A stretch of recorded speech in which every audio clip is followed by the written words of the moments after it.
अस्सलाम वालेकुम। महंगाई ने वाकई तबाही मचा दी है।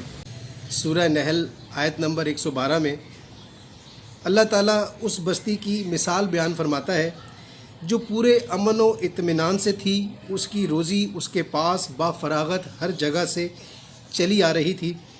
फिर उसने अल्लाह ताला की नेमतों का कुफ्र किया तो अल्लाह ताला ने उसे भूख और डर का मज़ा चखाया जो बदला था उनके करतूतों का। ये वो परवरदिगार सूरह नहल में आयत नंबर 112 में फरमा रहा है। ये उसका अज़ाब तो अभी नहीं है, लेकिन उस अज़ाब की कुछ झलक है, उसकी कुछ थोड़ा सा पहले कुछ मोहलत है, उसमें परवरदिगार कुछ इशारा दे रहा है। उसकी नेमतों की फरावानी बहुत है, लेकिन हमारी नाशुक्री, हमारी जो तमा है, जो हमारी लालच और हवस है, जो हमारी उससे नाफरमानी है, जो हमारी उसके परवरदिगार के अहकामात की ख़िलाफ़ वर्जी है, जो हम कुफरान नेमत कर रहे हैं, ये उन करतूतों का कुछ उससे रहम की अपील परवरदिगार से कि वह अज़ाब नाजिल ना हो, लेकिन उसकी कुछ शक्ल ज़रूर है, उस अज़ाब से पहले का कुछ इशारा ज़रूर है। इस वक्त हर तरह का तबका, चाहे वो गरीब हो, चाहे दरमियाना तबका हो या अमीर हो, सब भूख में मुब्तला हैं, सब खौफ में मुब्तला हैं। आप सोचेंगे कि शायद दो तबके तो हैं, पर ये अमीर तबके की क्या भूख है। जी, अमीर तबका भी इस वक्त भूख में, शदीद भूख में है। आप देख लें कि जब भी वो खाना खाता है उसकी भूख ख़त्म नहीं होती। वो अपनी भूख मिटाने के लिए घर से बाहर खाने खाता है, ऑनलाइन मंगाता है, उसके लिए वो Italian foods, Japanese foods, Chinese foods, Arabic foods, पता नहीं कौन कौन से जायके चखने की कोशिश करता है ताकि उसकी भूख मिट जाए। ये उसकी भूल है, ये उसकी वो भूख है जो मिटती नहीं। उसका पेट भरता है, सैर नहीं होता। वो परवरदिगार ने सैर होने की जो नेमत है वो हमसे उठा ली है। वो अमीर भी है तो वो भूखा है। अगर आप कभी देखें कि चाहे कितना ही करोड़पति, अरबपति, कितने ही पैसे वाला हो, जब शादी की तकरीबात में या दीगर तकरीबात में खाना खुलता है, ढक्कन हटते हैं, तो कितना ही अमीर क्यों ना हो, कितना ही गरीब क्यों ना हो, उसकी भूख की तड़प खुलकर सामने आ जाती है और उसकी औकात सामने आ जाती है।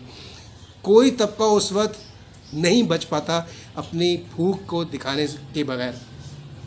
ये वो भूख है जो हर शख्स को है। सैर होना परवरदिगार ने उठा लिया है। दुनिया की नेमतें मौजूद हैं हमारे पास, हर तरह की चीज़ें, लेकिन महंगी हैं, इतनी हैं। ये सब भूख के मसले हैं, ये हमारे करतूतों की वजूहात हैं। उसके अलावा खौफ में भी गरीब हर तरह के खौफ में है। कल कैसे गुजरेगा, बच्चे कैसे पलेंगे, बीमारी कैसे छुटेगी, मसले कैसे हल होंगे, हमारे मुस्तकबिल का क्या बनेगा। इसके अलावा दरमियाना तबका है, वो भी इसी तरह के मसले मसाइल में शिकार है। लेकिन अमीर यहाँ पर क्या कर रहा है? अमीर को कल दूसरी बड़ी गाड़ी लेनी है, घर लेना है, 2 मकान बनाने हैं, 6 प्लाट ख़रीदने हैं, उसकी ये भूख। उसके अलावा उसको खौफ किस चीज़ का है? मेरा कारोबार मुझसे ना छिन जाए, मुझसे लोग कहीं मैं दिवालिया ना हो जाऊं। ये स्टॉक मार्केट में जो रेट ऊपर नीचे होते हैं, जो इंडेक्स अप डाउन होते हैं, उसकी फ़िक्र उसे लगी हुई है। पेट्रोल महंगा हो रहा है तो कारोबार पे इफ़ेक्ट हो रहा है। मुझसे कोई छीन ना ले, मुझे कोई मार ना दे, यानी कोई उसको नींद भी चैन से नहीं आती है।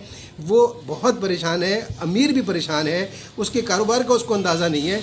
उसे बैंक दिवालिया हो रहे हैं, उसको यही खौफ है कि मेरे साथ कल को क्या बनने वाला है, कौन सी हुकूमत मेरे साथ क्या काम करेगी।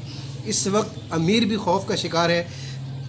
4-4, 6-6 ताले दुकान पे लगाता है, कारोबार के जहाँ करता है वहाँ ताले लगाता है, गार्ड खड़े करता है, पुलिस से रब्ता करता है, CCTV कैमरे लगाता है, रातों को उठ के कैमरे के ज़रिए अपने दुकान और अपने कारोबार को देखता रहता है कि कहीं उसमें कुछ छीन ना ले, कोई चोरी ना पड़ जाए, कोई ताले ना टूट जाए।